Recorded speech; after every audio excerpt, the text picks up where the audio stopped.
We do have a lot of people. The phones are just blowing up, guys. I mean, it is crazy. The calls are coming in faster than we can handle them. Who's next on the phone? Name and town. Hi, my name is Dakota Coates. I'm from Chesterfield, Virginia. Dakota Coates. I like that name. That's your real name. Yes, that is my real name. All right.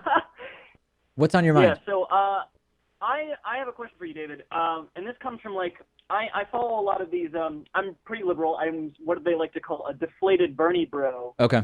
And really wasn't, like, that too enthusiastic about Hillary Clinton, but I still voted for her anyway. Sure. And I follow a lot of these alt-right, I'm air quotations here, alt-right, like, personalities via, like, Facebook and Twitter and, you know, adding to the whole, like, I'm in my own bubble thing. Yeah. But I'm trying to reach across the aisle and see the other viewpoints. And there's this guy, Sam Hyde, who has a TV show on Adult Swim called MD Presents World Peace.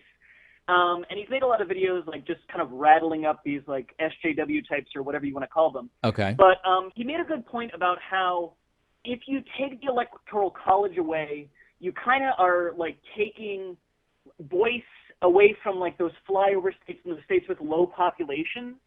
And I think that, like, if you went to anybody in, like, let's say New York City or very liberally, like, very liberal cities, right? You ask them, like, could I wave a wand and get rid of these backwards ideas that most of these people in the flyover states have, or whatever you want to call them? And most of those people will say, yeah, you know, we want to move forward, we want to be progressive, you know, people in those cities, but, like, you're not giving voice to those who, like, live in these, like, you know, low population areas and, like, rural areas. Well, let's break this down. Let's break this down piece by piece, okay? What does it mean to give voice? Everybody gets one vote, right? Yeah. Okay. And if you're in a state right now, whether it's a very liberal state or a very conservative state, and you vote in the presidential election in the opposite way as the state ultimately votes, is your vote represented at all in the electoral math of who is elected president? See, that's the question that I have, is, like, I don't particularly know if that, like, because we don't have a popular vote. So, like, if you were to have those very, very high population dense areas like cities and stuff like that, I feel like, you know, if you had a popular vote, all those votes would go towards, like, a Democratic presidential nominee or representative. And all of the rural votes together would go to more conservative candidates, right?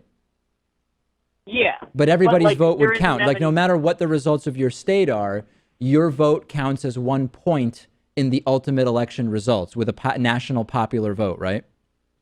Yeah. And if right now, if in Massachusetts you voted for Donald Trump, your vote counted as 0 in the election results, right? Regardless of that one vote, Trump was still going to get the 12 or whatever electoral, or Hillary was going to get the 12 electoral votes. So you essentially had no voice as a conservative in Massachusetts with our current system. Yeah. Yeah. So everybody gets a voice with a national popular vote. You might be changing, what you're getting to is you might be changing where candidates are spending more time. Instead of arbitrarily strategically important states like New Hampshire and Iowa and Nevada, they might spend more time where there are more people. But we've got the internet and TV now, right? It's not like before when the electoral vote was created, where if your candidate doesn't show up where you are physically, you might have a newspaper article, and otherwise you'd have no idea what they're about. So I don't think that's really an issue anymore. Okay. All right, well, glad we were able to agree so quickly. I love your show. I've been supporting you for a while. Thank you so much. Really, really appreciate it.